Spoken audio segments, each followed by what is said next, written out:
FM. Can Yes. you hear things? I can hear there. Okay, you can hear things now. Yes, Okay, yes, sweet. yeah.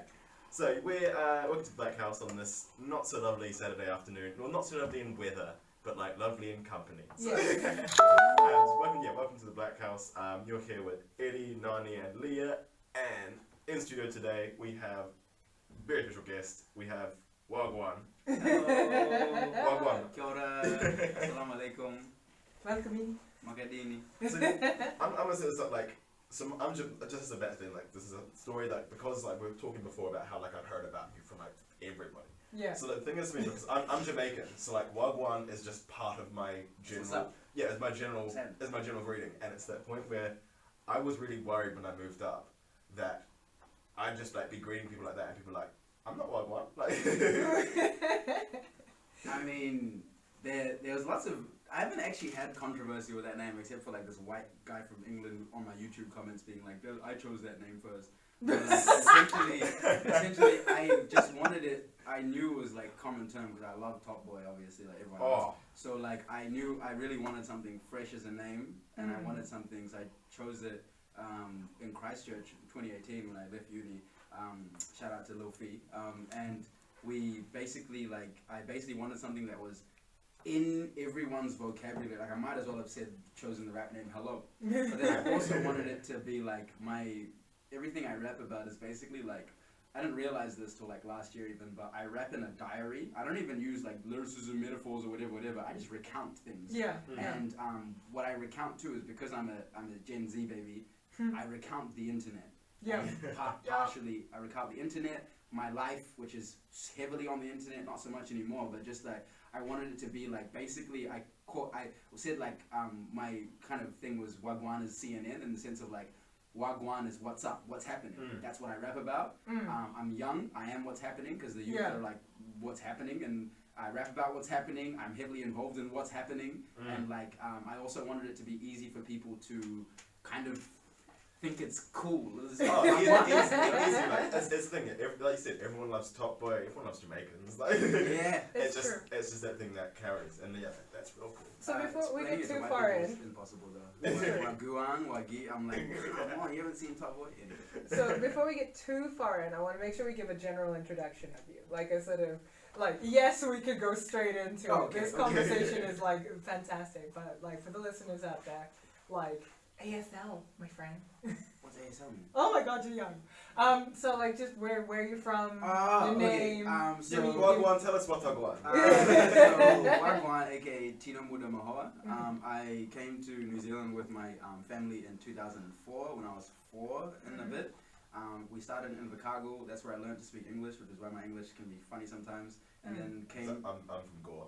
I grew up in Goa, man. So I know I that. mean, not Goa, but African in Goa. But like, basically, yeah, we moved up the country. My dad and my mom went to like university in Russia, had hella degrees, but they didn't mean jack when we got here. So my dad was milking 3,000 cows, and then slowly worked their way up to the point where he's like was a senior resource consent person. My mom works for lottery grants, so when you do the lotto and stuff like that, like you know, she lottery grant. Yeah. Lottery grant. Yeah, my parents are executive now. By the Me and grace your mum of gotta God. talk. By the grace of God. And basically like I grew up in Lower Hutt. That's where I'd say fundamentally is my upbringing from years. I managed to get in at year 1. My older brother and sister started at intermediate, but I got in year 1. So I got a beautiful upbringing where I had same people, went to primary school friends, and then made more friends at intermediate, but my intermediate was just down the road from my primary school.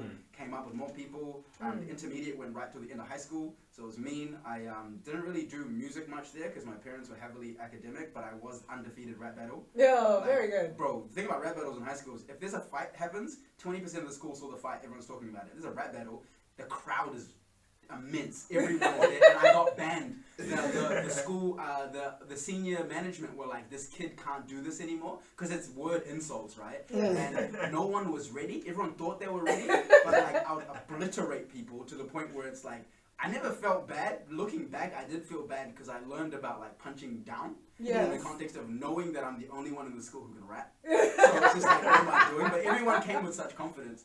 And then after high school, you were like the Olympic swimmer in the kiddie pool, being like, Yeah.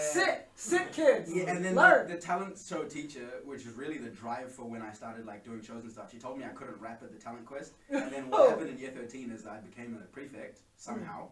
I think the school just needed to give me a leadership position, so I'd shut up, because otherwise I was like a revolutionary. I would really burn things down. And so they gave me, I got to rap in the last talent quest because I ran the talent quest. Shout out Patrick Gower for coming and judging our talent quest. I emceed it. There was nothing they could do. I was like, and now it's my turn. Me and Stephen got on stage, and there was nothing they could do to stop me at that point. You mean Patrick Gower, the newscaster? Yeah, he Patrick came Gower. in, Okay. He doesn't like me anymore.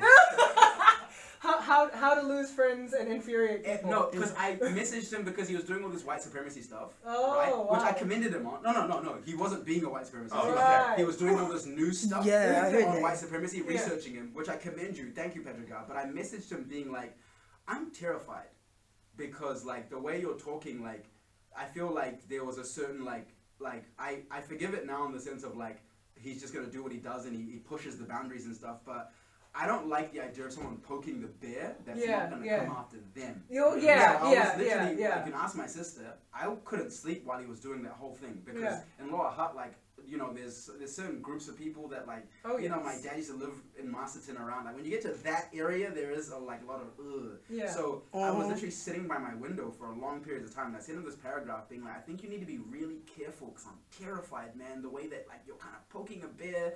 Like, we've had this shooting in Christchurch. It's like, I feel like he was also talking about how there was a thing coming out of the prison from the Christchurch guy to incite like a whole uprising and stuff. And I was like, dude, there are people who didn't know about the call to action. They do now. They just told them, hey, there's the white dudes again. And I was like, I think you're being careful. You're being pushing. You're poking at the right things, but you're poking a bear that's not gonna come after you, Mr. Gower. Like it's me who'll be skinned alive. And then he unfollowed me on the gram and there's been a lot of research into white supremacy in New Zealand by a guy called Paul Spoonley. Now there's something like 60 groups around the country. And, you know, like when I saw that Christchurch shooting situation, for me it was like, we had talked about this 20 years ago. And we thought the locus would be like council flats or where people are being rehoused. The fact that it was a mosque was probably the most surprising thing. But because it's a place of worship. You know what I mean? But the fact that it happened, no, it wasn't surprising because we had actually talked about it like so long ago, and like you said, poking a bear, and it's not the first time that mass shootings. I mean, the gunplay in Christchurch is insane.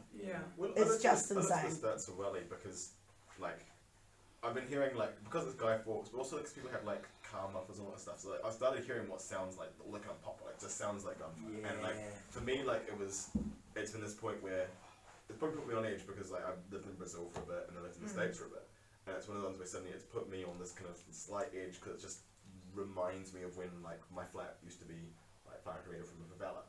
And you could hear gunfire off like your Sunday afternoon, lovely day. And you'd hear gunfire and suddenly it's hit in the point where I was like, what's the actual, have there been any shootings? I mean, like, there's been like 5 shootings in Wellington in the past 2 weeks. I think that like he was trying to be solution based in the context of condemning them, but like personally, my message to white supremacist people, I actually don't have any beef with you. No, for real. Like, I'm not even just being scared and don't want them to come after me or whatever. I have no beef with you. I have no beef with the whole setup you're doing, whatever. I think that we're all made by the same God.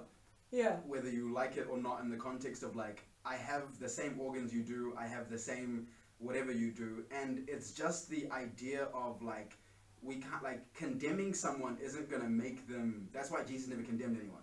Condemning someone doesn't make them change. That's true. It's the idea of, like, I've been to small town New Zealand where I'm literally, people come up to me like, you're the first black person I've ever met. It's 2021 and we're still at that point. I don't beef with them for that. I go, hi, I'm Tino, I'm from Zimbabwe, I introduce myself, whatever, because we're just not used to each other. It's conflated to this point where, like, I actually don't even think, like, white supremacists genuinely have a hatred for black people, to be honest. I think it's just like we don't interact, we don't kick it, you don't know me, I don't know you. It's like it's just cultivated ignorance. And it's just like even calling it ignorance is like can be triggering for them in the sense of what helped them change, in the sense of like what you need to do is just like understand that I pose no threat to you.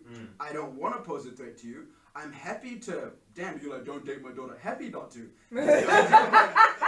Just for your sake, if you don't want that, like just the idea of like just like we just need to spend time together and you'll understand why we are fine and you are fine and everyone's all good, bro. Like for real, like no beef, man. I've no like it's just like, you know, we're not like we're not like the world isn't a place where people don't feel like they need to protect themselves and their groups.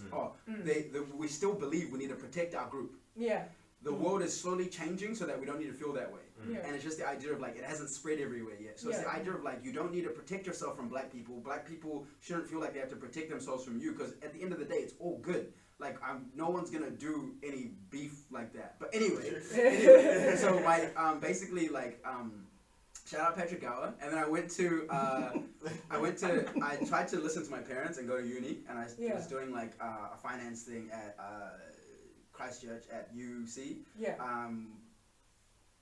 What was about that was like I used to actually blame UC for my lack of interest and my lack of participation and whatnot. Really? But now, I used to be like, this uni sucks. They can't even engage me. I feel like I'm not participating and stuff. But there's nothing wrong with UC. It just I actually, in my heart of hearts and my whole mind, body, and soul, I did not want to study finance. I did not want to be away from like my family and friends. I did not want to be away from like, I don't know what it was I was missing from Wellington, but I actually started missing Wellington. Like all my background photos, you can ask the bros, on my phone, on my thing with like the Wellington train station, all these things. Where I just started actually like fantasizing about Wellington again. So I came back in 2018, and my parents were like, "What are you gonna do?" And I was just like, "Music." And that's just because my friend Felix Edgar, shout out Felix, he had a studio in his room at Sonata, where I lived at the uni, Sonata Village, and he let me like come in and play around, and the atmosphere changed my life. It's like the same way that like when some people walk into church, where you're like, this is so, I just want to be here forever. I used to bug him like, can I come record, That's a beautiful way of like calling it, like walking into a sound studio and it feels like church.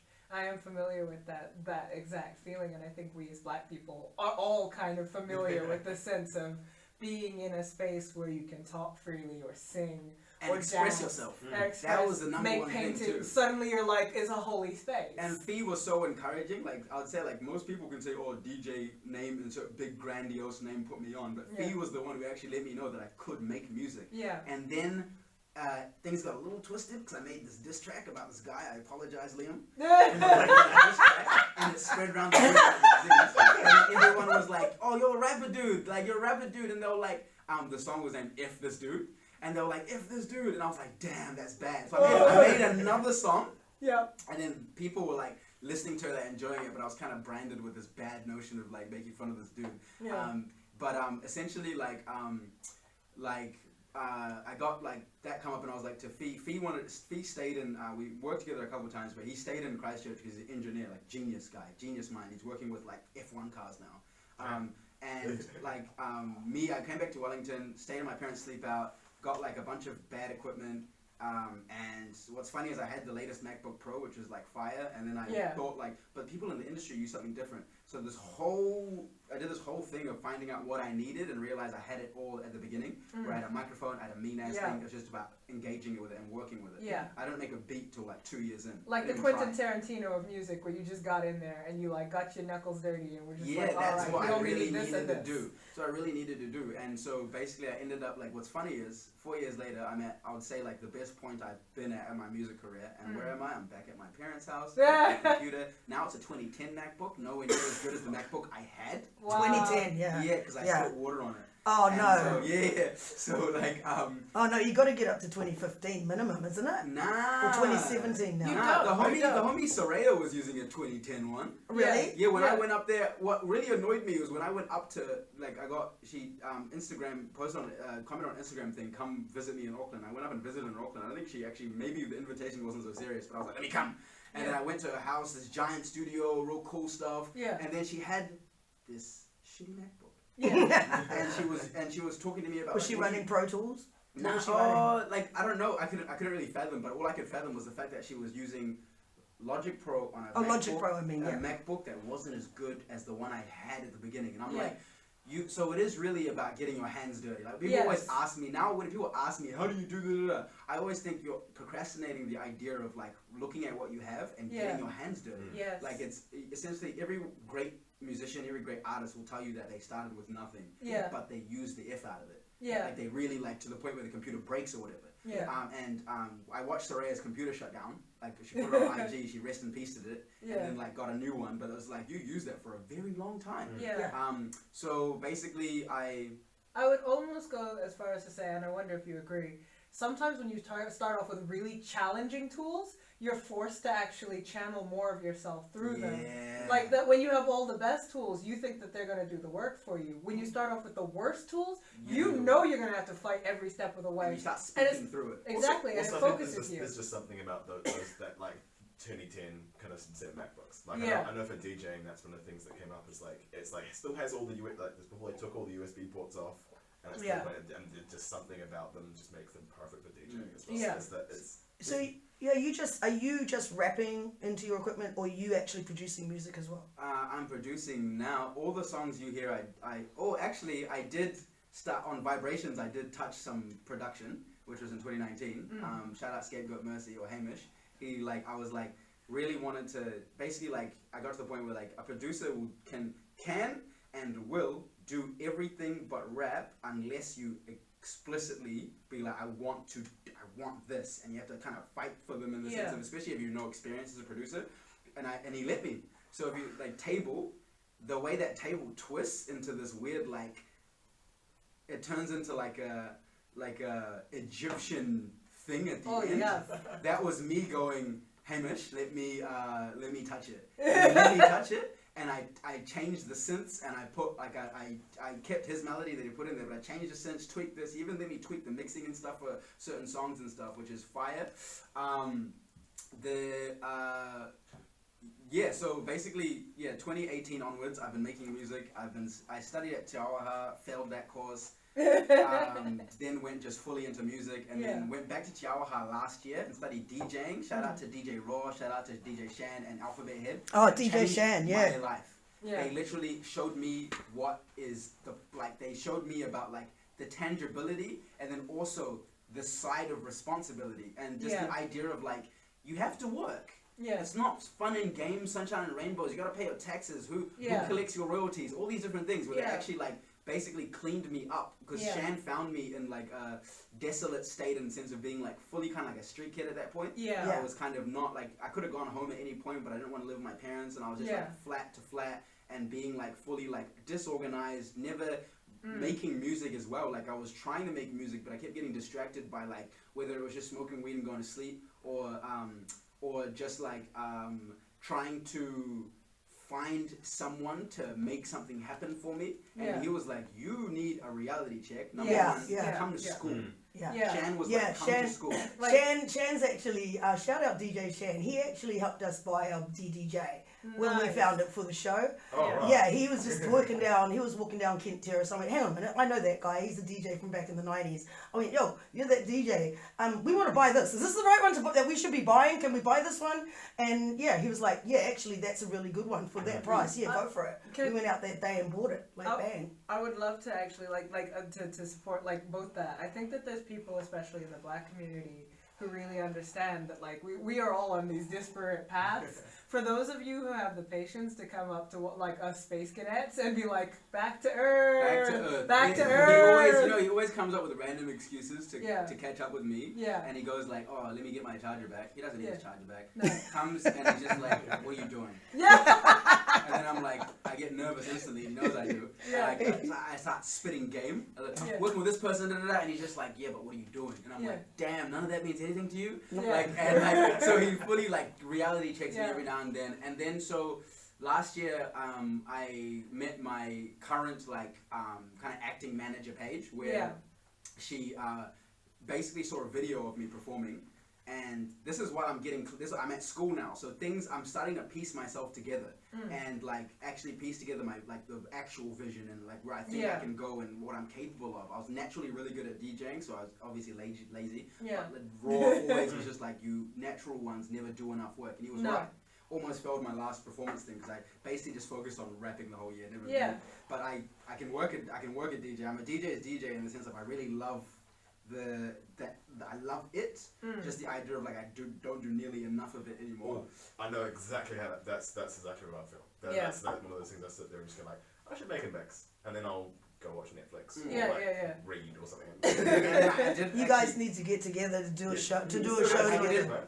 did highlight that I wanna that I did like like it did show me that I didn't want to DJ in the sense of like that wasn't something I'm passionate about. I'm willing to get some money. I've done a few gigs and stuff, and it pays so well. But just the idea of I want to be an artist who creates. Remixing and stuff is great, and remixes are great, and DJs are. Shout out to like the great DJs in our country, like Babyface Killer, Half Queen, Native Bush, like all the mean ass DJs who actually create out of other creation. But I belong a step back in the sense of I also don't like the idea of like there's a lot of pressure in the timings and things like that, and I'm pedantic, so I overdo it, ruin it. I'm very much just need to be loosely allowed to create stuff and let a DJ mess with it. They're very talented. It's a gift from God, same way as like rapping or painting or whatever, but that's just their medium, not my medium. So with that, I met Paige and she booked me to open for Shay Fu. Whoa. Will McLean, shout out Will McLean, showed her a video of me. There was no audio, and it was me doing a show with Will. And this is back when I had no like, you know, every artist has their gimmicks or whatever. Mine was I used to wear no shoes, no shirt on stage. Never do anything. My feet used to be dirty and gross. I've done that. I've done that. So basically, I didn't know you did Valhalla. I've done Valhalla like 4 or 5 times now. Nice. But basically, like my first show was there. Ben Eastwood, shout out. He paid me $40 to come do a set, and I literally DJ'd for myself, and then like just rap with no shoes, no shirt, being like, this is my thing. I don't need anything. But I realized that was just me kind of compensating for the idea of like not knowing what to express about myself. But basically I booked for Shay Fu, opened for Shay Fu. Shay Fu got me, I'll let everyone in on a secret. This is hilarious. Shay Fu got me and Will to freestyle. I like to freestyle with my friends. I've never freestyled in front of a crowd yet. We pulled it off. Thank goodness, but Shay Fu literally came up with a hook and then said, Waguan, and then I'd freestyle, and then Will would freestyle, and Will he freestyles every day, he's like, and then I like freestyled from the crowd. I was like, you over there, and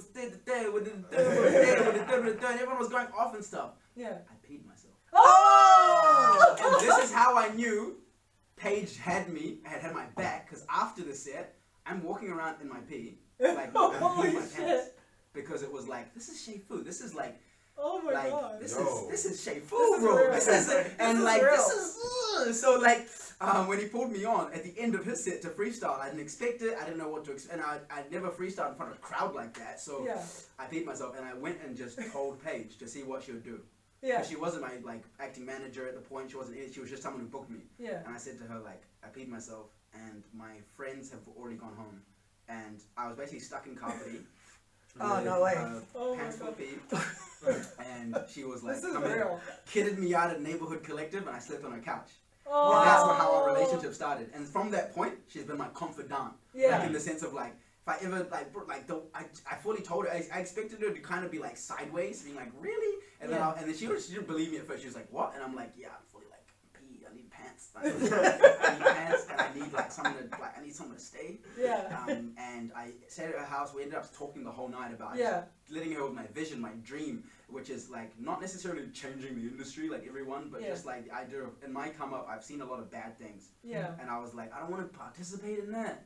And I want to do my thing, but then I don't want to like sell my soul, and I don't want to do all this stuff, and I want to be different. And she was like, me too. I want to do event management. I want to do A&R. I want to do all these things, but I don't want to do that way or this way or whatever. I want to do me. I want to do from the ground up with people, real connections. And then together we were like, let's go. And then from that point, she was there with me through DJ school. She'd often like come to the DJ school sometimes to talk to me about things, and would just work together, and she'd book me for shows and would do all this sort of stuff. And then Jess B, I went to shoot for Viva that Saray invited me to, met Jess B, I was so nervous I never approached her, but she bear hugged me from the side and was like, I heard about you, I like you, da, da, da. And I was like, no way, like, no way. Like, I actually was kind of like, Cat.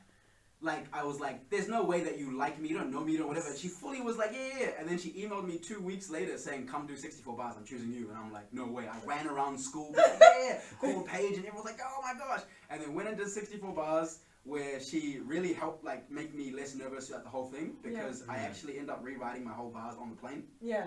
Because the bars were they were really, like, spiritual, and I consider myself, like, a spiritual artist. But then I was like, reality is trippy. Yeah. I want to talk about what's happening on the ground. Yeah. Not just like my essence and my being and stuff. I want to talk about reality. Yeah. And then, like take yourself out of the fantasy and like literally real. Like what scratches your skin. Yeah. And I also want to sort of like take it just one step back. I commend you for as an artist, and I think this is something New Zealand does to artists, taking it to that grassroots level. Like, when you're, I don't know if you felt this as well, but when you're starting from, like, I'm just trying to make a song for one person who I either love or hate, like, that, and then you sort of start going from there to this community, to this, you know, like, collective, to this small city, that one-to-one connection, I think, is what music is for. Especially in this age of social media. I mean, I heard you talking about Instagram, where I wanted to specifically get you to say again, making yourself palatable for people who don't consider, right? I've had 2,500 followers for the last year. Yeah. I appreciate your support. Yeah. It's the first time I've ever had anywhere near 2,000 listeners. Yeah. My listeners have been at 300 for the last 2 years. So it's like, the people who I'm making myself digestible for, I'm even listening to my music, just like whatever they like about it. Yeah. And with that... Yeah, with that, I was going to say, it's like, now we're talking about listeners, let's bump up that listens by next month by another. Should we jump to... Give us a, like, 20-second rundown on Blang. We'll get that first. Yeah. And then, you already talked about Table, and then after that, we're going to have Indigo from Z, who obviously we had on the show. I saw you posted up on your story that he put that out. Yeah, no, bro, they support me. Yeah. Whether it's Zixi or TJ or Timmy or Ishi or Soul, they back me, they support me, they send me loving messages. Especially when my dad died, I got a paragraph. Yeah. Obviously, like they were fully like, yo, like. I heard about that, and I was mommy worried for you. I was like, where is he? Yeah. Is he okay? It was an intense start to the year. I was like, my baby. Yeah, that was January 28th this year. So let's get into the music. Jump into it.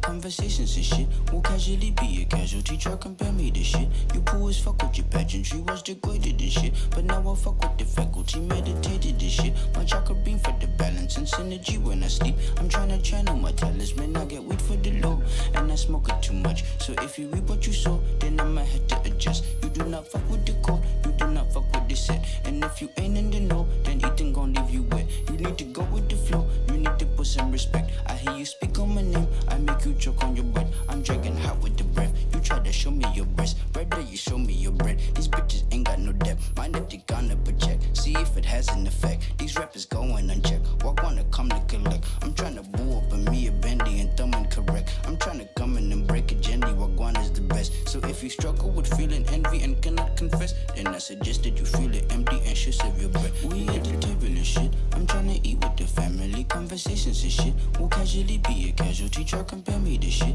You poor as fuck with your pageantry, was degraded and shit. But now I fuck with the faculty, meditated and shit. I'm trying to eat with the family. Conversations and shit will casually be a casualty. Try compare me to shit. You poor as fuck with your pageantry, was degraded and shit. But now I fuck with the faculty, meditate for the paper. I'm coming in for the loot. Ain't no Daenerys Targaryen, super hot bacon scoop.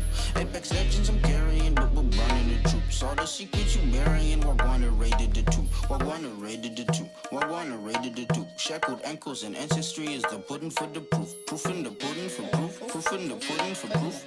Pudding for proof. Proof in the pudding for proof. We at the table and shit. I'm trying to eat with the family. Conversations and shit will casually be a casualty. Try compare me to shit. You poor as fuck with your pageantry. Work the camera. You're scaring. You're scaring me. Rah.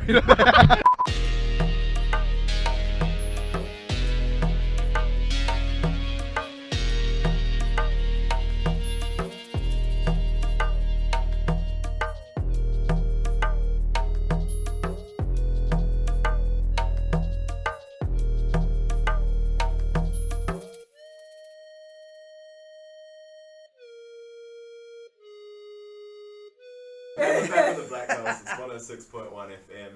That was Blang and Table, both tunes from Waguan. Yeah. Oh, welcome back. We're back. But that's basically my answer. I'm actually going to finish my point that we're saying off air is that the reason that there is hate, tribalism, the reason that people come at each other, the reason that like there's just scarcity. Like you talk about like the New Zealand music industry and whatever flaws you may think come with it, it's just the idea of scarcity, which I've learned doesn't exist. Yeah. Working with people, right now I'm working with people in Amsterdam to help me push my music. They let me know that there are 7 billion people in the world. Half of them are at consumption age. That's 3.5 billion people. Now, half that to like your demographic, like to people who are maybe even willing to click your thing, that's still like another 1.75 billion people. Now, you even half that again to people who are actually liking your stuff, you've got 500 million people to pitch to. Yeah. There's no need to shoot at anyone. There's no need to fight over anything. No. There's no need to fight over anything. There's no need to, not that we fight, but we definitely do withhold things from one another. Definitely being like, I might not be able to get this again, or I need to keep my thing this way, or do this thing. I gotta protect my territory. I even think that's almost like worse in the Black community because like I feel like there's almost a bit where I don't know if you experience this too, but it's almost worse in the Black community because we are absolutely marketed scarcity, and in addition to that, I feel like especially for like Black African diaspora, the only thing we had in the time where we were taken away from home was the ability to say no. Like that's all we had. That was our best strength, and I think that we're coming to a point where like we've been doing that for 500 years, and we actually need to figure out how to say yes to the right things. And that's really hard. That's why people like. That's just the thing of scarcity, where you think like there's not enough listeners to go around, or there's not enough thing to go around. There's at least I'll even put it 500,000 is a good number anyway. Yeah. That's even just like that's 1% of like a huge. There's just so many people on Earth, and that's why I also like when we talk about land and like overpopulation and all these different things, I'm crazy and I think that the ocean is truly bottomless and that the Earth is it's way bigger than anyone's allowed to think it is. Yeah. In the context of like, bro, there's so much space and people and resources and room for everyone. Like we just have been brought up to think that it's scarce because we actually live on just a bunch of stolen things. Yeah. And we can't steal the same way we used to be able to steal. Like the West just can't steal the way it used to be able to steal because of the internet and all these different things about like, human rights and whatnot. So there's a scarcity in the way we used to do things. But you go to Africa, no one ever talks. When you go to Zimbabwe is marketed in the most worst way. No one in Zimbabwe, unless like it's an immediate thing, talks about long-term starvation. Yeah. They're like, yeah, we'll just plant these crops, things will grow, the people will eat eventually, da-da-da. We don't talk about it in the way that, like, in the West, you just talk about overpopulation. No one in Zimbabwe has too many kids. Yeah. It's just genuinely, like, there is just, Africa-wide, we just believe in provision from the earth as a thing that will just eternally provide, and you need to relax on the idea of like, this is mine, this is mine. It's like, wow, bro, shit. Like I shared this post last night about my brother building 3 houses on the property that he bought, and that was the thing that I loved about Africa is that you can build 3 houses on the property that you bought, and all you can do that on a minimum wage. My dad did that in Nani. Literally took our family house, put 3 houses where they were. No one fathomed it. The community was like looking at him sideways, being like, you're not a financier, this is such a weird sideways move. And then when they came for the funeral at our house, we didn't even want, our family didn't even want our flowers at that point. Everyone was like, what did you do that? And there was like, yeah, bro, like we've been done told you this. We've been done told you that, like, to dream and believe that, like, whether you think God's gonna provide or the world's gonna provide or whatever's gonna provide, there's enough stuff for everyone, man. Just like try. It's also a matter of like, and this is why we were talking about Pan-African future. Like I came up with this thing called Pan-African Futurescaping. Why? Because we're planting seeds, we're going to harvest. And if we don't harvest them, our kids harvest them. If you're worried about scarcity, it's because you're worried about what is. But things grow. And you can take something and make it grow more. Most definitely. And I think that like that's like I like listening to you. I love that because it's the seed planting now. When you're okay with plant and harvest, there is no scarcity. That was actually my parents. That's their personality. Yeah. So my parents both have masters. Well, I don't think mom has a master's degree. Dad has a master's degree, but they both have degrees in horticulture. Yeah. So they're all. You gotta think of yourself as social harvesters. My dad too. Yeah. So basically, it's like life. Essentially, is you have to act. So you reap what you sow. So be careful what you sow. Yeah. And then also like, that's how everything works. You plant a seed and then you help it to grow. Whether it's your like. Deciding to go to the gym, or it's going to uni or whatever. You can never ignore the seed, otherwise it won't grow. You can't just stop going to class. You can't just stop going to the gym. You also have to give to your seed, whether it's your time or your resources or whatever it is, and then like be proud at the end, bro. Like when it grows and plants, like don't just eat it. Like make that into like the best that like think about the seed, like make it into a real mean cake, like decorate it. Like we all need to act more like gardeners and less like, I don't know. There's a saying being like, I'd rather be a warrior in a garden than a gardener in the middle of war. Yeah. But I think that's the opposite. Outdated. I think it's outdated now in the context of like. Damn, I remember like one time like I had all these people coming at me for all these different reasons this year and like, you know, like just socially and whatnot. Even soldiers gotta eat. Yeah, and I realized that like I really wanted to like, I had all these like vengeful thoughts about people who hurt me or you do this to me or whatever. Real, and then there was this voice in my head saying, Tino, your refusal to be evil is gonna get you killed one day. Ooh, and then I literally said, bet, like. I'm gonna die one day anyway, so it's just the idea of like needing to be anything other than a gardener. You look at the start of the Bible. What was Adam? A gardener, bro. And that's all we need to do in the context of like, what are indigenous people mainly? You were just slamming into like, right? They just garden instead of like, we have so much concrete everywhere that to the point where we can't garden, and our generations grew up unfathomed like. Everyone says in an apocalypse we're all gonna starve. It's like it's because you've moved too far away from your fundamental human thing of everyone should be forced to take care of plants in school. Should be part of the curriculum. It's like you learn how to grow your own food. Have they stopped doing that in school now? Because they used to. Oh my god! I used to sell seeds like to people as like instead of chocolates. That was their like thing. You'd go around selling seeds to people instead of chocolates, but we never actually learned about the seeds ourselves. Yeah. Year 6 actually, one of our teachers put their foot down and said the whole year 6. Shout out Patrick Simpson, said we're going to plant plants around the whole school and the kids are going to do it. Yeah. And that was our 1 week of that, and then putting a compost bin in the school. But then other than that, there was no... I had no idea that stopped now. Yeah. Because that was a standard growing up. Yeah. Well, me in the olden days. For me, like, I guess that was obviously rural primary school, but I know like my mum, like we set up like a school garden. And it was food garden, but it was one of those points where it was difficult because it was all sustenance stuff. But then it came to a point, almost like the teacher just kind of harvested it over summer because no one else really was there. Yeah. Couldn't really do anything.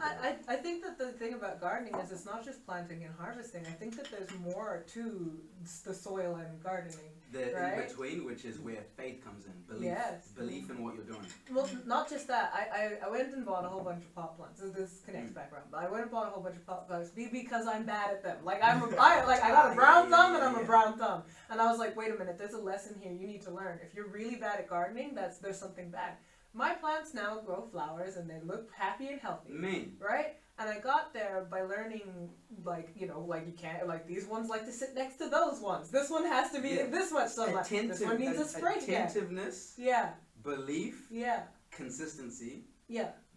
anything will grow. That's a recipe, baby. Well, not just that. It was like environment and soil. Environment. Right? Oh my like, gosh, the soil's got to be good. Right? Like, and that I did not know that. Like, I didn't know I didn't know that this plant doesn't like being next to that one. Yeah. So you gotta put this one. This one wants to be high up. This one wants to be low down. It was a book I read when I was a kid, and it's this guy and his family's like story of them growing up in Corfu in Greece, and it's one of these. There's this weird chapter, and it's one I always come back to, and it's almost this.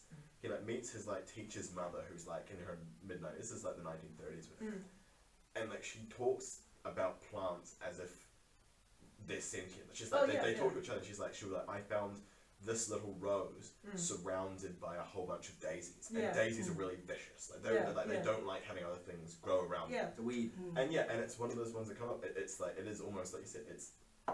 It is like they're sentient. They are kind of beings. Like, no, they are. It was actually the book on that. One of the interesting things about being in my generation was that we were raised by the boomers. People call me a boomer. I'm not a boomer. I'm an ex-gen. And basically, like, that was what we had to do from a very young age, is learn how to garden. My grandmother was my parent for about the first 5 years, so she taught me how to garden. Very young, like 3. But when it came to a point when I was living in a position of poverty in New Zealand, and I had lots of people living with me we actually were able to step back into those resources we had from being taught those things and provide with no income, be able to provide food, be able to get food from the sea, be able to get food from other people's big fields, be able to grow our vegetables, and we were able to feed everybody that was in our house and stuff with no income. You know what I mean? Which is like almost unfathomable today. Like, people are stressing, and land is so important. Since I've moved back to the city, you're stuck in these multi-story buildings, and you've got no land. You might have a pot. In some countries now, they're actually outlawing you being able to do that. Really? Yeah, they're actually and some in the state, like your food, kind of like old Russian. And there's been a bit of a battle with people who are holding historic seeds and corporations actually saying, no, you can't use those historic seeds. You've got to use our seeds. Really? So these things are becoming very political issues about being able to feed and sustain yourself. Because that is a power resource that they want to remove from people. I definitely reckon that the attitude of gardening is the original human state, low key. Not even farming. Not farming, but gardening in the sense of like what the number one thing. Stewardship. Stewardship. That's the number one thing that I've come out of, is saying like my greatest superpower is the fact that been through a heck of a lot this year. Like, dad died, friend died, lost a lot of friends through like me no longer being like the super nice dude who's always happy. Like, people actively avoid me because they know I won't be happy anymore. And then also like withdrawing and actually putting myself at the center of my life and saying, if you want to be around me, you have to adhere to these rules, which are called boundaries. That was literally I've had the most violent reaction. I've had the most violent reaction to setting boundaries, and I realized, man, I've been enabling you to walk all over me for so long. Well, this is so beautiful. Like, I totally need to, like, me and Liya sat down, I think a week ago, and we were talking about boundaries in the black community and boundaries as black people, and that was the episode we were going to do if you didn't show up. So it was like boundaries, accountability, and systems, and because everything you're saying, I am also going through the same thing. I believe that that's now my greatest superpower in the context of like, I don't look at my Instagram following as my power base. I don't even look at my listeners as my power base. I don't even look at necessarily my ability to make music as my power base. A gift from God, thank you. But just the idea of like my boundaries, like in any garden, gardens have fences because there's animals, there's also things that come in. You need boundaries in order for your garden to grow. And then my ability to sit within my garden and tend to my garden. I have the metaphors in this conversation. I have my two very best friends, Ethan and Steven, making sure they're good is tending to my garden because they're close to me, making sure their girlfriends are good. That's good. Yeah. Straight, everyone's okay. My family. Yeah. My older brother is no longer in the country, so like I essentially have to be the man of the house. Where yeah. you know what's so scary now? If someone breaks in, I'm the one who has to fight.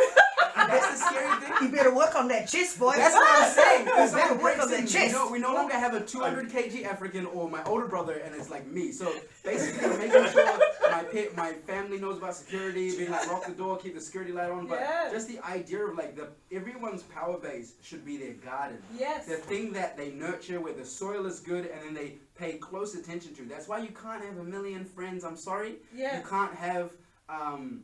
You can't spread your time among too many people or too many things. You burn out. A plot, and you need to have that be your power base in the context of every time something goes wrong in my life, at the end of the day, I go home, and I'm like, this is all that matters. I'm sometimes just like come in with like that black. Oh yeah, that's what I recommend to anyone. Everyone always asks me for advice on different things, whether it's music or life or something, and they want the most exciting solutions. Yeah.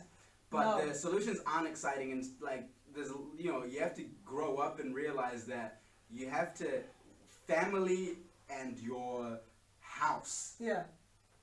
People say it starts with your bedroom. Cool, whatever it may be, but just the idea of your space, your soil, get that right. Get the boundaries around that right. Yes. Truly right. You'll know it's right when that anxiety goes away. Yeah. And then like basically sit in that and believe in that, have faith in that, have faith that will grow into everything you need it to. Yes. Like me and my friends, we always talk about Hollywood, we talk about making movies, we talk about making music videos, we talk about being famous, all these cool things, and it's like, that's within my garden. Yes. It doesn't need to extend to like the whole of Wellington, where like, I don't have to go and like, oh, collab with you in order for my career to grow. It's like, I can do things from home. And I always tell people, when someone tells me something tragic or they tell me something they need this, I always say, do your parents live nearby? Yeah. You have a good relationship with them? Go home. Yeah. I always say, go home. If I had just gone home on so many occasions, I would have missed so many, been out of so many beer situations. It's like, just go home. If you don't have a home, focus on creating an actual home. Yeah. I got a question. I got a question for you. Do you think that very thing, that very kernel of knowledge you drop in right now, do you think that is actually at the center of a lot of young people's anxiety about life today? Yeah. Like not having boundaries, the social media expansiveness. Me personally, like over the last month, I've been seeing a therapist for like 2 months now. No, we've had 5 sessions, 5 weeks, month and a bit. So that's all good. I've been seeing a therapist like at least half of my life. So. I've been seeing a therapist like the past 2 weeks. You are in therapy. You are in therapy high school right now. About a year and a half here. Basically, I was having anxiety attacks. Yeah. Which is why I had to stop smoking and take a tolerance break. Yeah. I was having anxiety attacks once a day. I was having I could never sit. I was always scared and upset. I was always worried about things, people talking about me, or even just the idea of some random on the internet picking a beef with me and then coming to my house and running up behind you or something. Running up behind me. Thinking about why and sometimes that's real. Wasn't satisfied in my relationships with people. Yeah. And then I realized that the issues were, one, I had no boundaries in the sense of everyone in their heads knows whether what's going on with them they're okay with. Yeah. Now, being able to verbalize that, we've lost that superpower as a group of people. Yes. In the context of being especially even at work, my people at work think I'm such a dickhead for the idea of my boss always comes to me do you like working here? And I'm I don't like working at all, but this isn't that bad. And he goes, well, that's such an honest answer. Everyone's bloody round of applause. This guy has a boundary for not pretending he likes where he is. Yeah. And then the idea of setting those boundaries and watching how people react to those boundaries is a real teller of who cares about you being okay entirely. Yes. And then another thing about social media is that one thing there's this anime called Jujutsu Kaisen. There's this one dude, right, who has this, and he can basically he can see and knows everything in the universe to the point where he wears a blindfold constantly because he's I see too much. I don't need to actually see things I already see. Yeah. His final move is that he brings you into his head and you see everything, everyone just skitzes out immediately. We, unfortunately, are actually that generation where the reason I realized I was skitzing out was I'm seeing too much.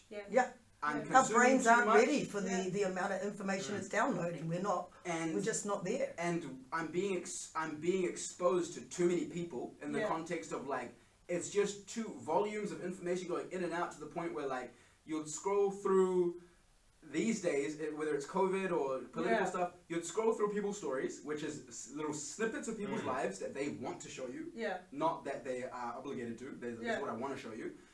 You will go through 17, like if you scroll through for an hour, you go through about 100 different opinions and subsects of whatever. So someone will be like, this is how I feel on this opinion, this is how I feel on this opinion. Conflating different ones.